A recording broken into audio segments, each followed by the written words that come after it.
Hi Jesse and everyone listening, it's Alice here from The Music of Alice. Congratulations on the 6 years of your podcast. That's absolutely amazing. I don't know how you do it. I'm excited for another 6 years. Thank you so much for all the opportunities you've given me, and you're just amazing and one of my favourite people, and I'm so glad we met. Yeah, congratulations on 6 years. Crazy.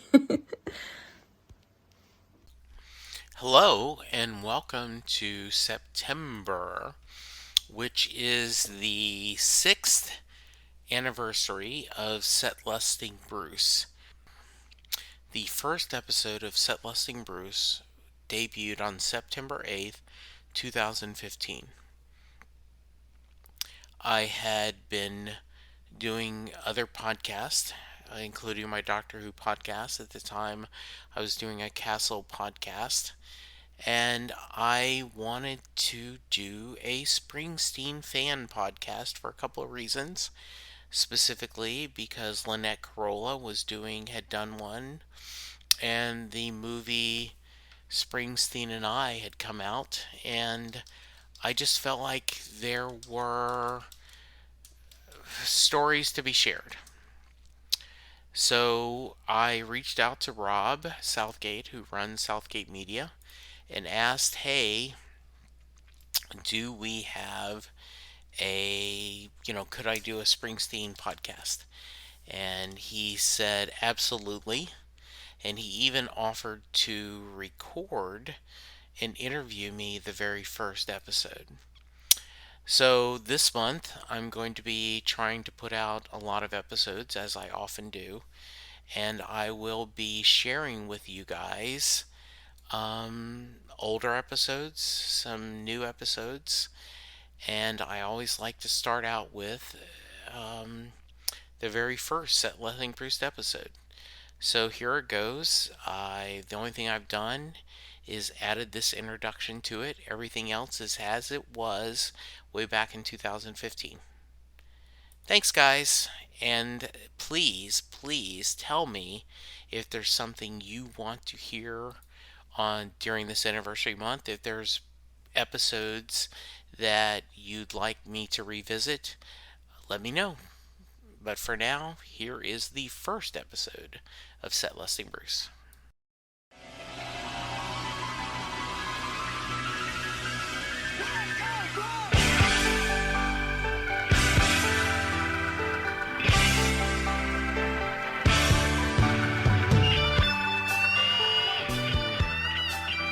Hello, and welcome to the initial episode of a brand new Bruce Springsteen podcast, Set Lusting Bruce.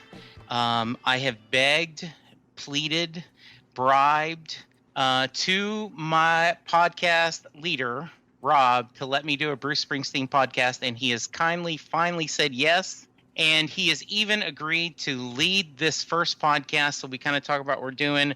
Rob, welcome to Set Lusting. Okay, Jesse, first of all, you didn't have to work that hard. No, I didn't. I think it was you recorded it for 80s Reboot, and then all of a sudden I got a note that said, I'm making this a podcast. So what I did is I joked about, and what you don't know is from the moment, and to give you a little background, Rob had me as a guest on their con show, talking about cons, and just him and Martha are the sweetest people, just the really nice. And I was in Chicago for work, and we didn't get a chance to meet each other, but we've exchanged emails, and he reached out and said, hey, we do one Doctor Who podcast that's very family oriented, and it's him and his lovely bride and their daughter, Cuckoo for Who. Actually her show. She created it. And so he said, I want to do another one, and I think, would you be interested in hosting it? And I said, yes. So we've been doing that a little over a year, and all this time I've been thinking about, I really would just love doing a Bruce podcast, but I don't know, that's a little bit out of our, core shows, though we do games, we do books. Well, and you know what, Jesse, this is the thing. And this is something a lot of people don't realize about our group, about Southgate Media Group. You see all that geek stuff, you see all that TV stuff, but do you know the whole idea was birthed out of other stuff? and just being creative and finding your voice and feeding your passion. So if your passion is Bruce Springsteen, you know what? We're down with that. Let's do it. Well, so it is in our wheelhouse. It just, yes. you can't tell yet. Yeah. Oh, well, that's good. So that's nice. So, yeah, to give you a little background, Dave, who does the 80s Reboot Overdrive, is kind of a little tired. And he said, I feel like taking a break, but the show's rolling. We've had a lot of great Twitter retweets and a lot of followers, and we're getting a lot of downloads. So I hate to lose the momentum. So he kind of threw it out there. Does anyone have any ideas on shows that I wouldn't have to do a lot of prep work, that maybe someone else would step in and co-host or host, so we could, I could take a little break? And so I sent him actually a couple suggestions. I sent him Let's Talk 80s books, Stephen King books. And that's because one of my best podcast friends does a Stephen King podcast. And I reached out to Lou, and Lou said, hey, I'd love to talk Stephen King books in the 80s. And that just recently dropped, I think. That was either yesterday or today. Yeah. And so we're also going to do an 80s movies podcast. And then I said, would you be interested in me doing a Springsteen for the 80s? And he said, sure. I can't, I don't really have much to contribute. I said, oh, don't worry about it. So we got Tony from the UK and Colleen from there in Chicago, that I had met Colleen on the road. And we kind of did an hour and a half going through each of the albums of Bruce in the 80s. And my joke was, this is the pilot episode for my Bruce podcast. And Rob said, no, this sounds fun. We took it as you said you were joking, and we didn't think you were joking. We're like, oh, okay, so we've got a Bruce Springsteen podcast. Yes. And Jesse's doing it, and that's awesome. Yeah. So there you go. Yeah, so we're excited about it. So this is kind of our initial podcast. Rob's going to interview me, and we're going to talk about my Bruce background and kind of some of my obsessions on Bruce, and we'll go from there. So I turn the mic over to you. All right, Jesse. I am honored to be sitting in the driver's seat for this episode. I'm gonna just go through some of the questions you would normally ask a guest, and this will be the rare opportunity to hear you tell your stories. So, first of all, what is your Bruce background? So, wow, what a shocking question. No. I didn't see that coming. Yeah. I was a child of the 70s. I grew up in a family that listened to, quote, the Blues Brothers, both kind of music, country and Western.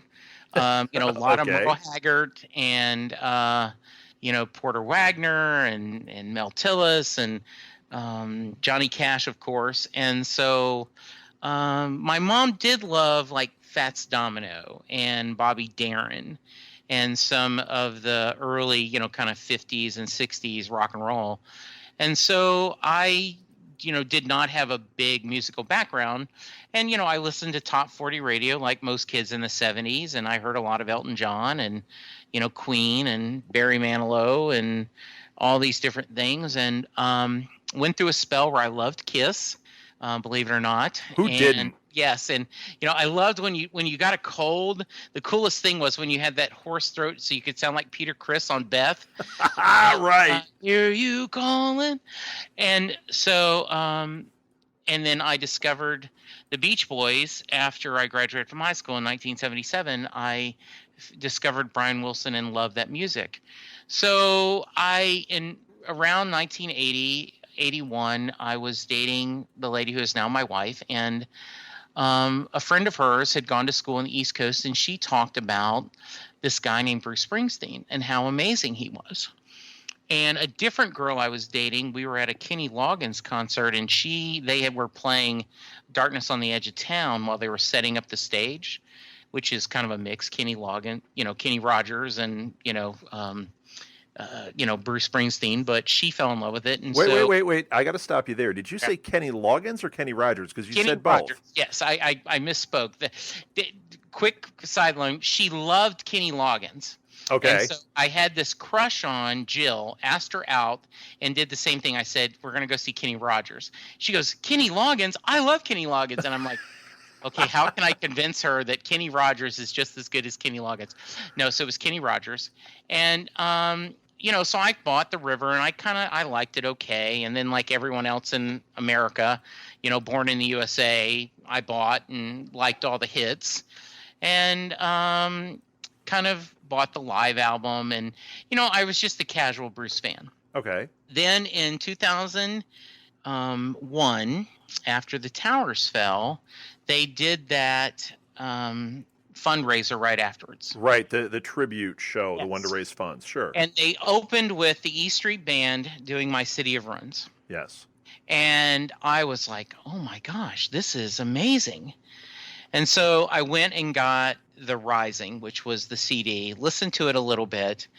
And then even though I lived in Dallas since 86, whenever he had gone by touring, there was always some kind of family obligation, so I didn't get to see him. Okay. So in 2002, we got tickets to see him at the Rising tour.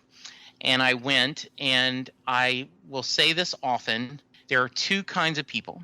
There are people that see Bruce Springsteen perform live and go, wow, that was a pretty good little show. And then there's people that say, oh my goodness, I need to sell everything I own and get on the road and follow this guy. And I was the second. Apparently. Yes, I fell in love with him.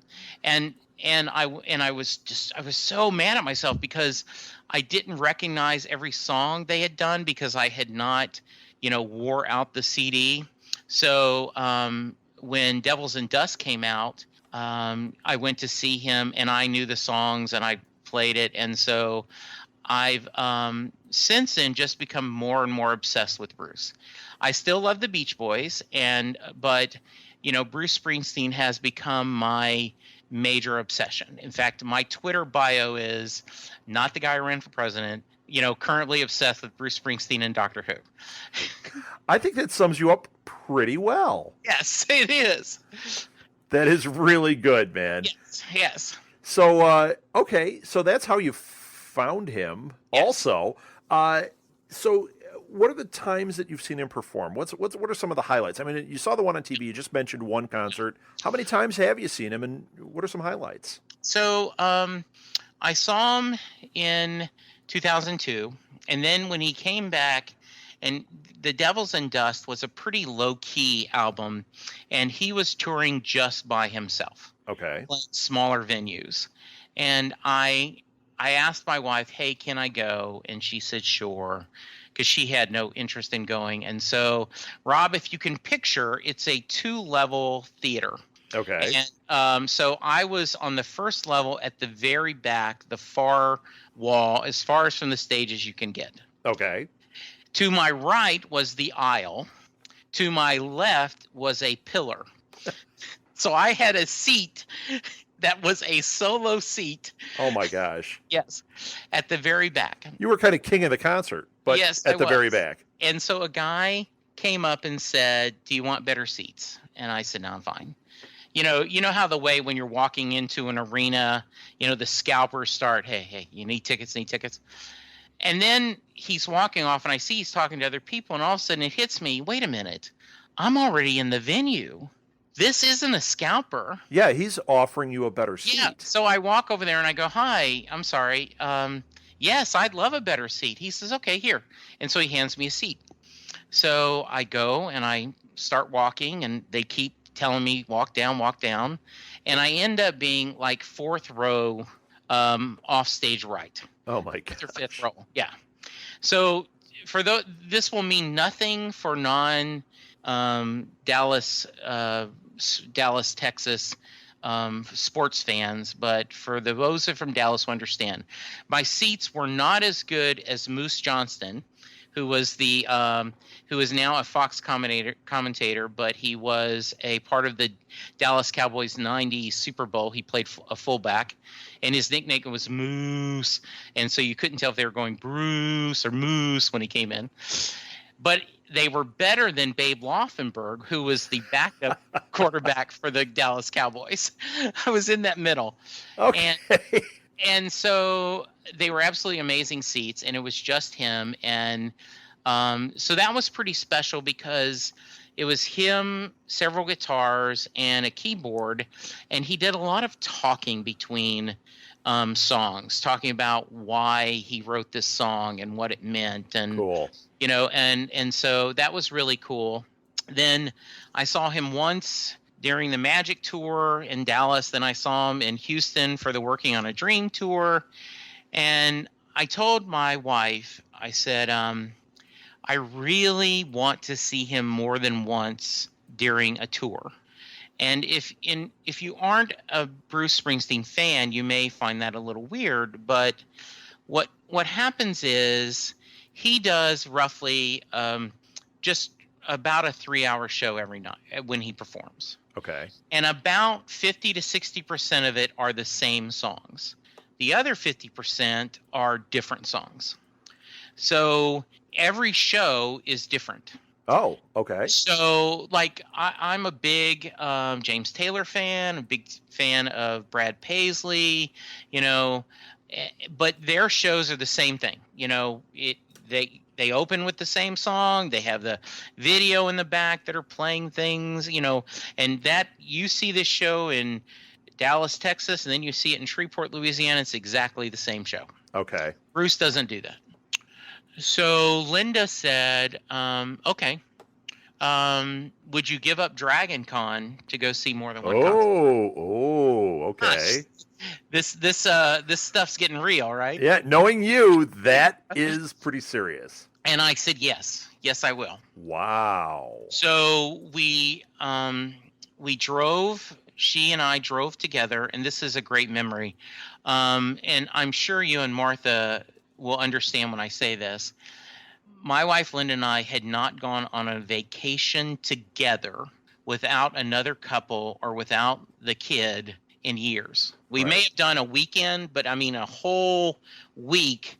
It'd been forever. We could not remember the last time. Wow. And so 2012, we got in the car and we drove up to Kentucky.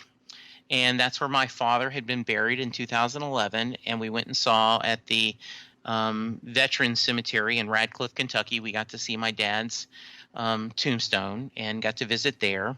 Nice. And we went to several bourbon distilleries, and that's where Linda fell in love with bourbon. And I had been training. I had been walking a lot so that I would be able to do the tours, and we had a great time. We drove up and saw some friends in Columbus, and then we drove up to Cleveland. We spent with a friend, Tom Zoller, who does art for us and is a talented artist and writer. Oh, he's a great guy. We met him at Comic-Con a couple of times. And just a wonderful guy. And stayed at his house. We saw Bruce in Cleveland, went to the Rock and Roll Hall of Fame the next day, came back, drove back down to Lexington, saw a couple of more bourbon distilleries, went home. Had the best vacation. We called it our Bourbon and Bruce tour. That was in April 2012. Okay. So then, Bruce goes off to Europe, and then he comes back for a fall tour. And the reason we went all the way to Cleveland is he wasn't going for any further west than New Orleans. And the New Orleans Jazz Festival, it sold out too fast for us to get those tickets. Okay. So then he came back, and he was going to do a Dallas show. No, he was going to do. He wasn't doing anything in Texas, but he was going to do Kansas City and a couple others. And so I called Linda at work, and I said, "Hey, Linda, Bruce is coming back, and he's going to play Louisville. Buy him." So in November of 2012, we drove up. We did more bourbon distilleries. We went and saw him in Louisville, and then I went and saw him in Kansas City like a week later. Okay. So that was pretty fun because I got to see him, 3 times in 1 year. Sure. And then 2014, 2014, I saw him in Dallas. He did the NCAA Double A tournament. That was a free show. Okay. He opened. The band came out with Sweet Georgia Brown from the Globetrotters theme. Yep. And they had a roadie dressed up as a uniform with a black striped referee uniform. Fun. They had a basketball, and him and Niels Laughlin did a jump ball, and they kicked the basketball out to the audience, and they went into a cover of Van Halen's Jump. Oh, fun. And that was an amazing show. And then I went to Nashville to see the show, and then my Linda and I both saw him in Houston. And so from April 6th to May 6th, I saw him 3 times in 30 days. Wow. So that leads me up to 10 shows. Now, for those of you who knew, that is rookie territory. I mean, there are people, especially from the East Coast, that have seen him hundreds of times. Oh my that gosh. have lost count of how often they've seen him. Wow. So, so that's kind of a couple of quick stories. That's how many times I've seen him. And it does become an obsession because I just think, there's magic in his music and in his, in the way it touches me. Well, I think that's what this whole podcast is going to be about. I think everybody that you're talking to is going to have stories like that. We have a cousin who has done the same thing, which we will try to get him as a guest for you. And when he first started going, he'd say, I'm not a big fan, but I like him, and I went to a show. And then all of a sudden he was following him on tour, and he had some Canadian friends he kept meeting up with, and he's like, hanging out with the Canadians, seeing Bruce Springsteen, multiple times a year. It's pretty fun. And I totally get where you're coming from. And I think your listeners will too. Yeah. And, it's part of it is because each show is different. They love performing. This latest version of the E Street Band, while we certainly miss Danny Federici, who died of melanoma a few years ago. And then, of course, Clarence Clemens, the saxophone player that is probably as famous as Bruce. Yeah. Yeah. So they've got a 4-horn section. They've got 3 or 4 background singers. They had Tom Morello from Rage Against the Machine was a guitarist with them this last tour. And, of course, Little Steven from The Sopranos and, playing. And so there's like 12 or 15 people on stage that are just, playing away. And I will tell the listeners, if you want to see, I think, something amazing, a couple of suggestions. If you do a Google search, Springsteen Jolie Blanc. That's Joleblon. It is a Cajun song that he wanted to record. He ended up not recording it, and he gave it to Gary Bonds. He worked with back in the late 70s. Yeah. And so one of the things that's happened over the years is people bring sign requests to the show. And at one point in the show, Bruce will actually go out onto the pit, and he will start picking up signs. Fun. And then, and they'll look, and they go, oh, hadn't played this one in a while. Oh, this is a great song, but I don't know this one. Oh, this is. And so someone requested Jolie Blanc. And he said, very obscure, very obscure.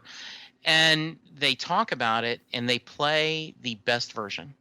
Susie, who is their, violinist, fiddler, she does a solo, and then one of the keyboardists has an accordion, and they come out, and they had not rehearsed it. This is just them picking up and playing it, and it is amazing. Wow. Yeah. Good tip. Well, and also, I'm going to point one out, even though it's your interview.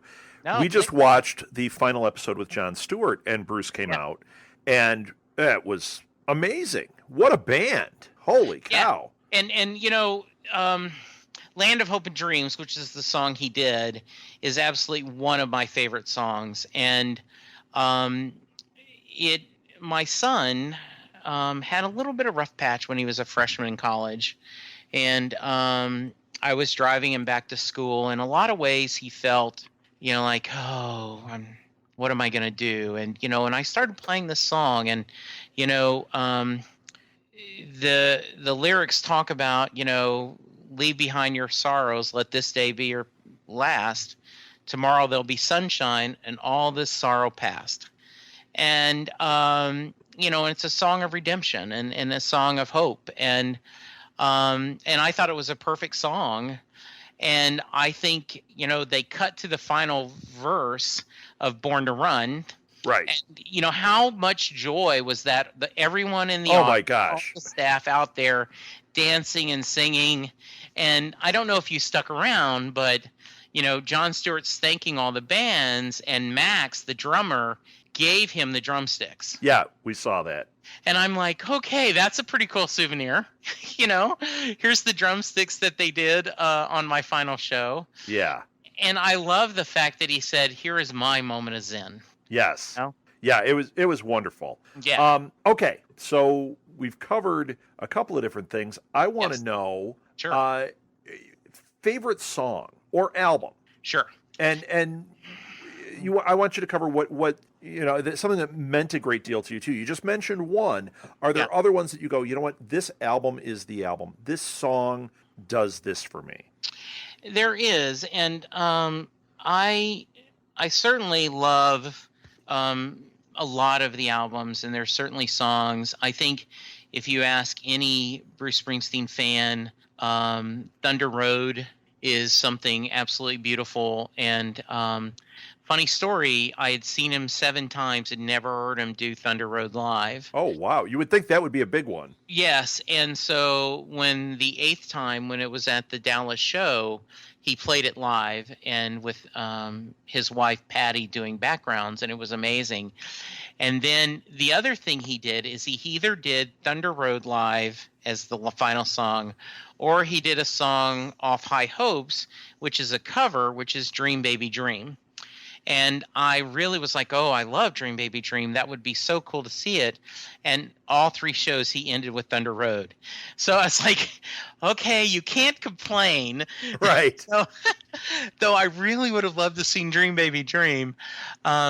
So I'll tell you, I won't take too long, but this podcast is going to be about stories. And so I was in the Philippines, in Manila, in January of 2015.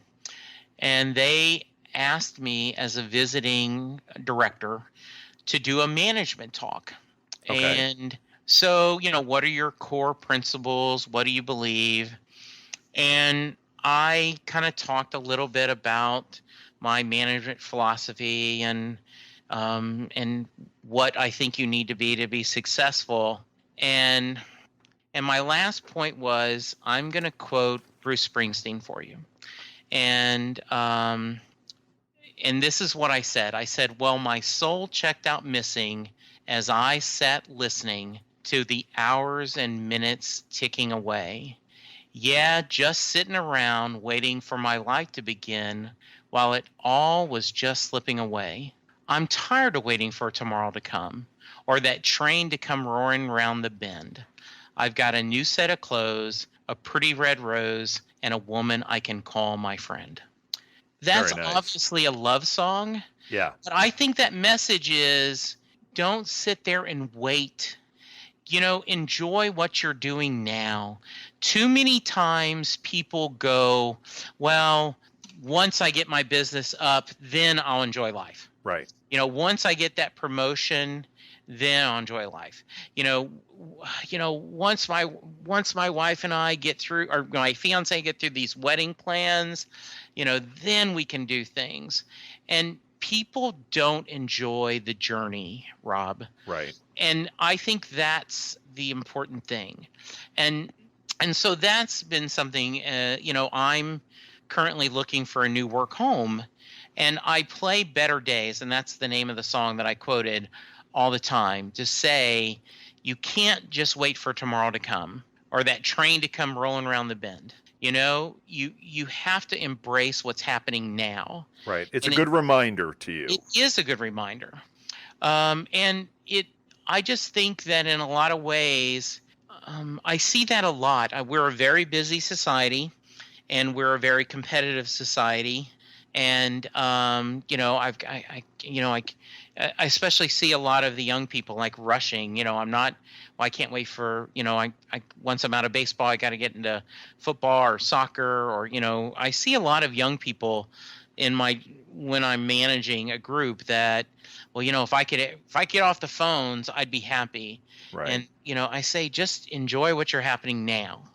And so that comes across a little preachy, but I don't mean it in a bad way. I just want to remind people, hey guys, there is something out there, and we should focus on this. Yeah. Yeah. Yeah, very nice. And like you said, it's frameworked as a love song, but there are so many messages in there. You can relate it to your life in different ways. So that's a beautiful one, Jesse. Very nice. Yeah, and I think that's one of the latest songs he did is "We Take Care of Our Own," which is actually a sarcastic, kind of like "Born in the USA" is not a anthem of patriotic love. But, he talks about wherever this flag is flown, we take care of our own, talking about the things that we haven't done to take care of our citizens. And but I do think that one of the things I embrace is, taking care of our own, doing nice things for people that aren't your friends yet, right. But just so I had to go get some stuff printed today. And I was at one of the UPS stores, and I had some stuff printed, and a lady was carrying this huge box that looks like a return to Amazon. And so, I opened the door for her, and I said, "Are the rest of these going?" She goes, "Yeah." And so I said, "Okay." So, I went and grabbed, and they were really small boxes. If there had been a bunch of boxes, who knows, Rob? I don't know. Yeah, right. You'd only go so far, right? But, I did. I picked them up and, brought them in for her. And she goes, "Oh, thank you." And I said, "I'm glad to help because that would save you a couple of trips." Sure.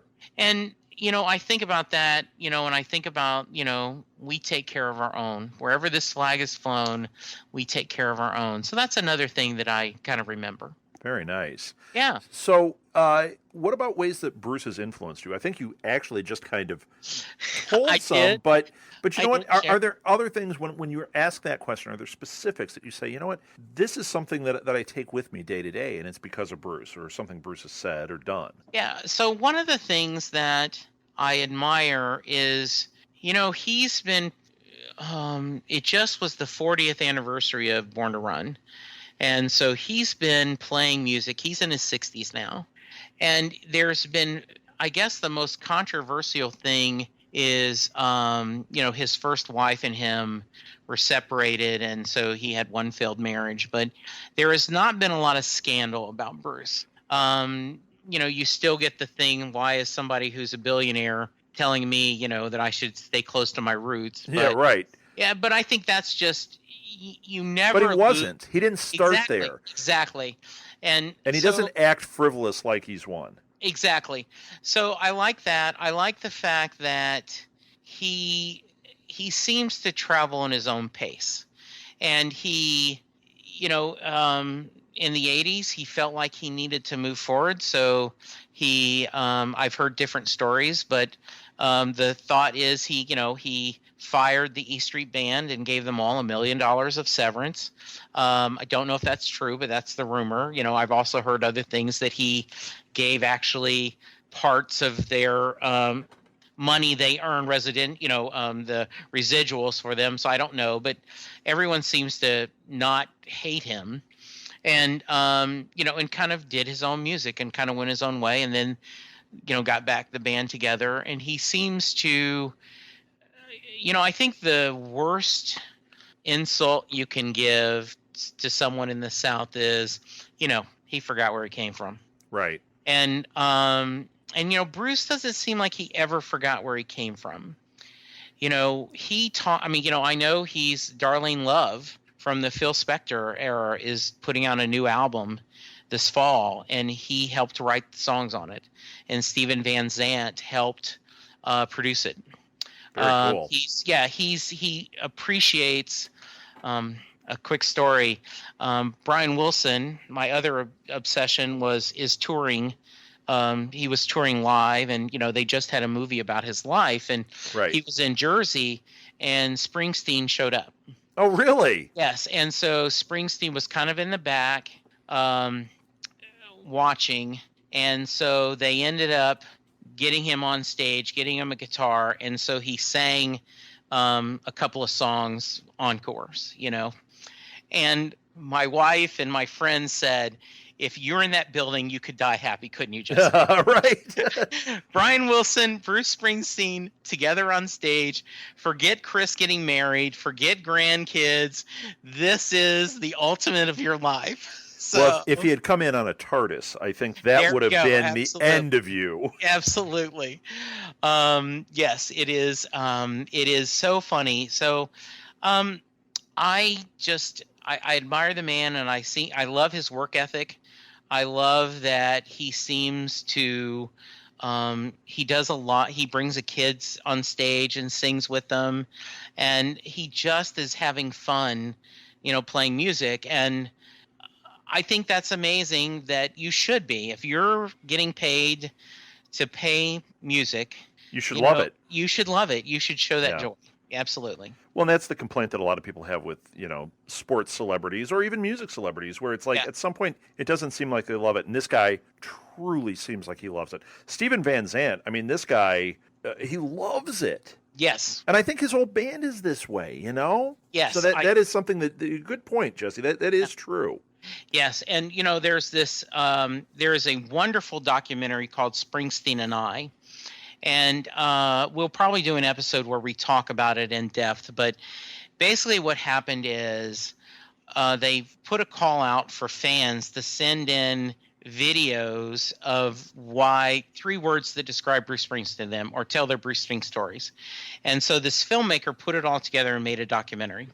And one of my favorite parts is they show a couple from and I'm not sure where in Europe, but it's the husband. He's talking to the wife. Okay. And the wife is filming, and she says, "What does Springsteen mean to you?"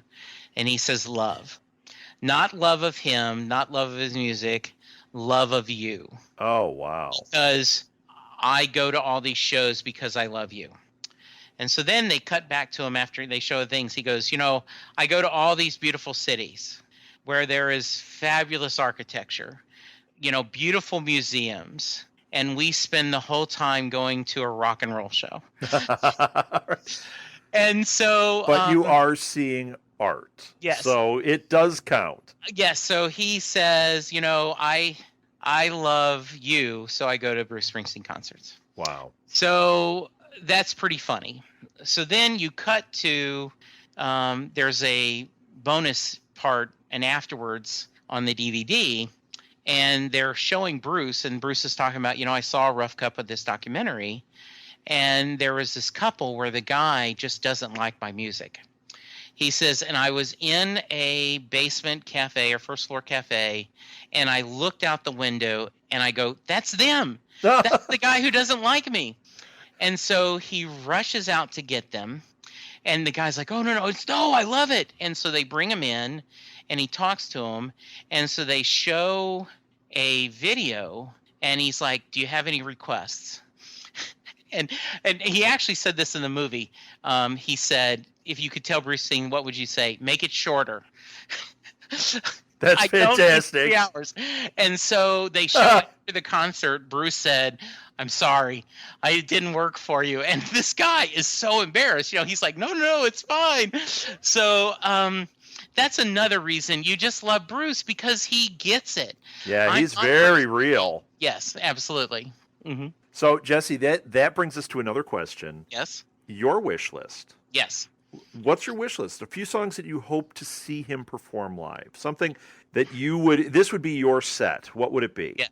So one of the things that if you are a casual fan, you may not understand what we're talking about, but one of the things we're going to do is the name of the show, by the way, to give you set listing, Bruce, is I don't know if other bands do this, but Bruce fans tweet the set list as it's going. They will go Bruce Dallas and they'll say Badlands. Yeah. And then, they'll send the song. And so as you go, and there are websites that publish the set list after each show, and they will highlight if this was a tour debut. They hadn't played this on the tour yet, or if it's a sign request. So because he's so diverse, and because there's things, that there's people, and we talked about the signs. So almost all Bruce fans have a kind of in the back of their hand a wish list. Yeah, the dream list. Sure. Yeah, I'd love to hear this song. I'd love to hear Better Days, which I just quoted if I did. I was lucky enough, and we may put this up on the feed. I put it on my Castle feed, but E Street Radio, which is the Sirius station dedicated to Springsteen, have different people you sign on and you can get chosen. I was picked to do what they call, be the boss. Oh, fun. And you get to pick 5 Bruce Springsteen songs, and you talk about them, and you say, and the first song I picked was Linda, Let Me Be the One, because my wife's name is Linda, and she was Let Me Be the One. Okay. So a little on the nose, Jesse. Yes, exactly. By the way, our anniversary is June 2nd, and I post that every June 2nd, and I just think she rolls her eyes because she's not the biggest Springsteen fan. But I'm like, I'm so glad Linda did Let Me Be the One. And yes, it is very much on the things. I'd love to hear some of the stuff from the new album. The Wish is something he doesn't do very often. A quick story. The Wish is about his mom. Okay. And he talks about buying him a Japanese guitar at Christmas, and how he said that, and the song is all about all the things that guitar brought them. Sure. And and he says, and so I'd love to hear him do that. Yeah. Because he doesn't do that a lot. The Promise is something that he doesn't do a lot live. I'd like to see that. Since I'm fairly new to Bruceton, I would almost want, almost anything from the old albums. And The Wish ends with, last night we sat around laughing about all the things that this guitar brought us, and I lay awake thinking about the other things it's brought. And so tonight I'm taking requests here in the kitchen. This one's for you, Ma, but let me come right out and say it. If you're looking for a sad song, I'm not going to play it. Excellent. Yeah, so I think that would be fun to see. I did run one in Houston. The song off Tunnel of Love, One Step Up, Two Steps Back. And there was a sign request, and someone said the E Street Band had not played that since probably 87, 88, whenever the album came out, like that tour. Okay. And so he played it with Patty doing backgrounds, and the band, they had not rehearsed it, so it was basically just Bruce on the guitar, and Max kind of did a simple beat. And that was pretty cool. So I think that would get most of them. The idea is that, I just want to see them a lot. Yeah. Yeah. So I think your wish list is everything, right? Absolutely. And, you'll hear there are some people that, and they will talk about they're chasing a song. And to get back to our story, when you're tweeting these set lists, people started saying, well, I'm set lusting because I really would have liked to have been there to see this song. Sure. Waiting to see. So it kind of seemed perfect for a podcast about the music and the fun. You know what? It makes perfect sense. I'm going to equate things here a little bit. Yeah. Because I'm not a Bruce guy. I mean, I appreciate him, but it's not something that I like, oh my gosh, I set lust. But everything you're saying, I'm a big Wilco fan. Ah, okay. And I've seen Wilco, I think one time we figured out it was close to 20 times that we'd seen Wilco. Okay. Over the years. And it's so similar. There were times that we saw him and they'd only played this song once and everybody was talking about it. I know that was before, when we saw him a lot, it was before tweeting. But now I get tweets that have the set list because it changes constantly. Yes. And lots of covers and lots of interesting experiments. And it just, everything you're saying, it just reminds me of that so much. And I just love the idea that, and I know we're getting close to our time limit, but I'll kind of sum this up for us in a way. The Houston concert, it's over, and it was so good. And my wife was using the restroom. I had already used the restroom, and a lady probably my age, so in her 50s, had a drink or two, and she's like, "Is it over?" Like, yeah, the show's over. But he didn't do Born in the USA. I see, yeah, I know. He doesn't do that much live. But that's his biggest hit. Uh-oh. And, and we were laughing, and here's someone that if he doesn't do many songs off Born in the USA, I mean, he either does Glory Days or he does Dancing in the Dark in his encore. He never does both. Well, he very rarely he does both. And,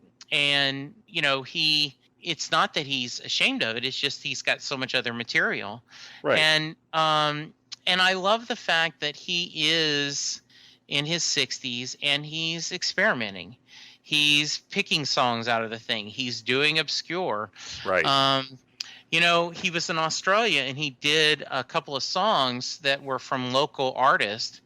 And the band did a version of Staying Alive that Barry Gibb said brought tears to his eyes. Wow. And yeah, that's available on YouTube too. And it is and he didn't do it sarcastically. He didn't do it ironically. They just did it as a full-fledged rock and roll number. And it is amazing with the horns and everything. Yeah. So exactly. I mean, this could just as well be, Wishing for Wilco. I hear another podcast coming. Yes, indeed. I love that. I love that passion. Yeah. And that people are still loving what they do. They're doing it out there. And,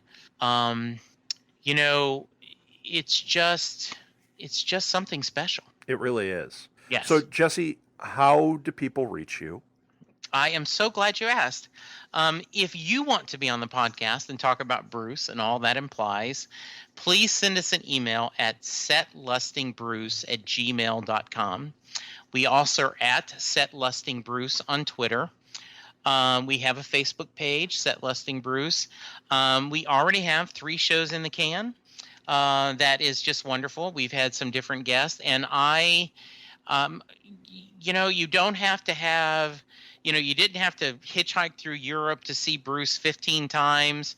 Maybe you've never seen him, but maybe he's gotten you through a tough time, or maybe you just love listening to his music.